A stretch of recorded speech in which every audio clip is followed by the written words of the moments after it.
Mary Falk, a Milwaukee School Board Director.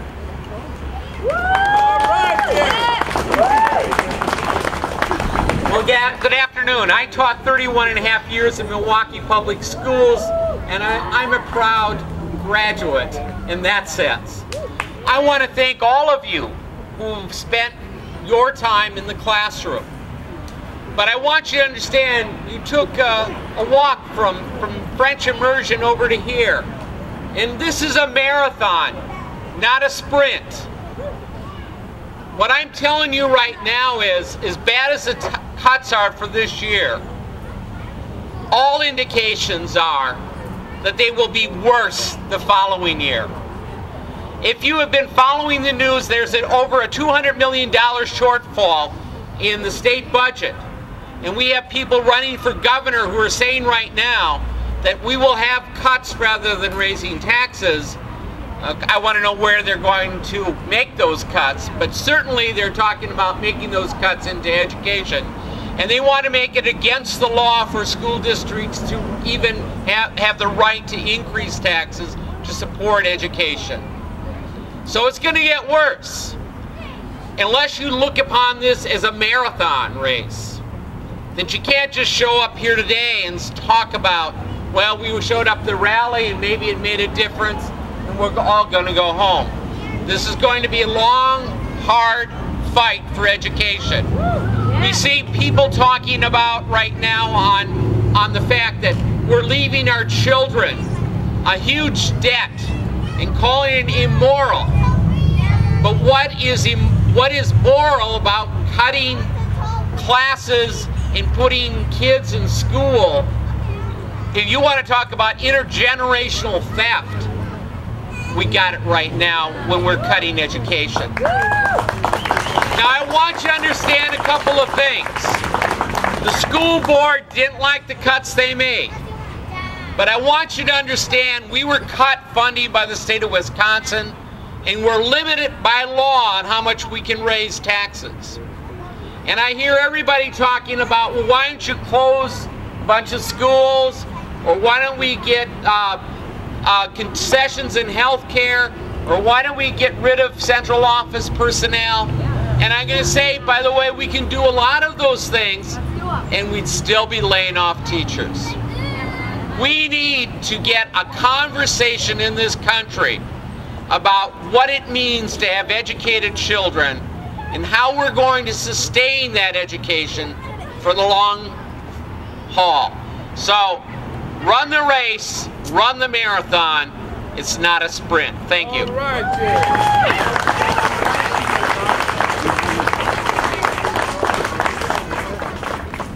And our next speaker, State Senator Spencer Cox.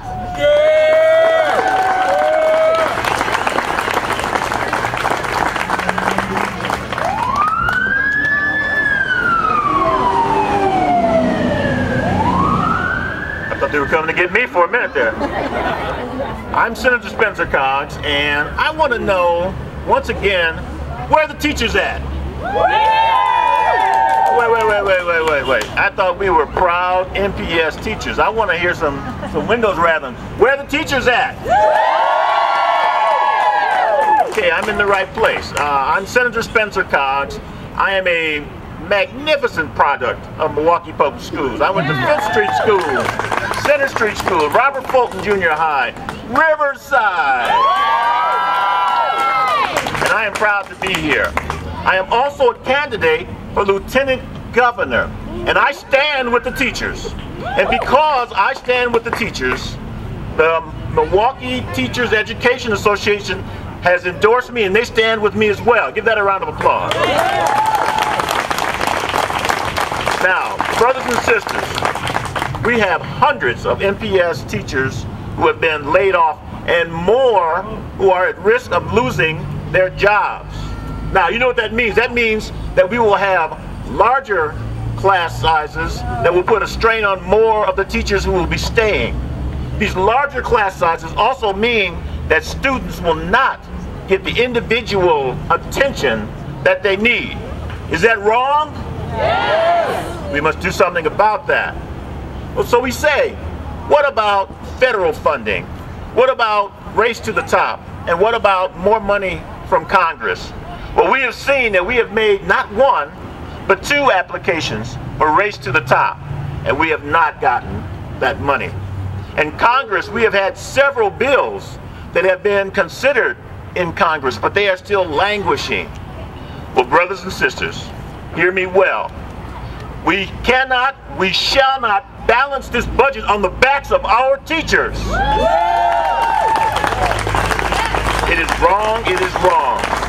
And I will say to you as a state legislator that we must and we will, we shall change the funding formula that is more fair for you and fair for the children as well. Now, we as taxpayers, we should be outraged that the teachers of our children are being eliminated and are being minimalized. That is wrong, am I right? Yes! Okay. We have to be concerned about our teachers. I visited Japan, and in Japan, the teachers are some of the highest paid professionals in the land. Aren't we worth as much as Japanese teachers? Yes. Wait a minute, I want to hear it louder and I want to hear it louder. That's right, that is absolutely right. We have to have as much concern about teachers as we have about other municipal employees. We must protect our firefighters. We must protect our police officers. But we must protect our teachers as well. Am I right? Yes. Brothers and sisters, teachers shape the community. Teachers shape the future. Let me ask you teachers a question out there. How many teachers out there have had to buy pencils, paper, and school supplies for the kids? Look at that. And how many of you teachers out there have had to comfort students with emotional problems, not in the classroom, but came from the home? Look at that. And ladies and gentlemen, brothers and sisters, you teachers out there, how many of you understand the critical role that you play in our kids' lives? Raise your hands. Look at that, folks. These are the folks who teach the future. These are the folks who shape our community leaders of the future. I stand with the teachers. Do you stand with the teachers? Yes! Do you stand with the teachers? Yes! And do you stand with the teachers? Yes! Si se puede. Si se puede. Si se puede. Si se puede. Si se puede. Stand with the teachers. Thank you.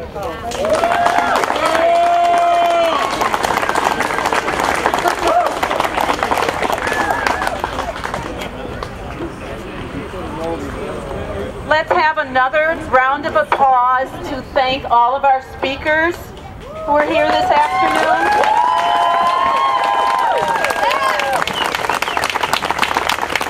Look around you. This is community. This event was possible because teachers talk to students, who talk to parents, who talk to legislators, who talk to community. Together, we make change.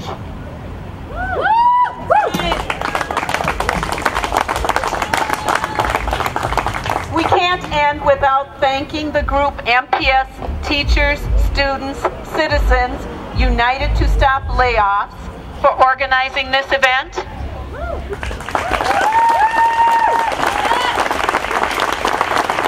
And also Educators Network for Social Justice for sponsoring us. And last but not least, we'd like to thank all of you for joining us today. Thank you.